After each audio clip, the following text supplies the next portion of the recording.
Primary Colors by Klein. Read by Stephen J. Cohen. The class was seated around a large round oak table.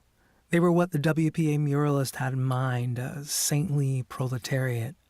The librarian, condescending to them in the reflexive, unconsciously insulting manner of public servants everywhere, introduced the visitor.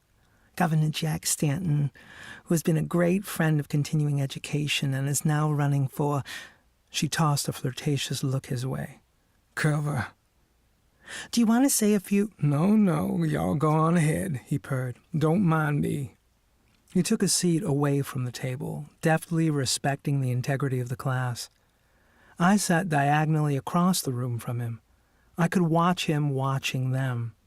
Howard stood behind me, leaning against a bookcase.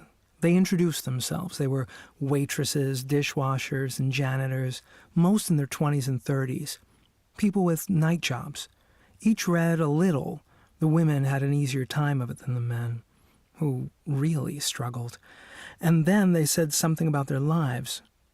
It was very moving. The last to go was Dwayne Smith, who weighed 300 pounds easy and was a short-order chef. They just kept passing me up, he said. Couldn't read a lick. Had a learning disability. He looked over to the librarian to make sure he had said it right. Dwayne's dyslexic, she said. They just kept passing me up, 3rd grade, 4th grade, and I'm like too proud, It was like no one noticed anyways. I sit in the back. I ain't a mouthy person. I don't cause no trouble. I stick to my own self, so I go on through, all the way through. I graduate elementary school. They send me to Ben Franklin General Studies. Well, they could have sent me to the Bronx Zoo. No one ever tell me nothing. No one ever say, Dwayne, you can't read. What you gonna do with your sorry ass?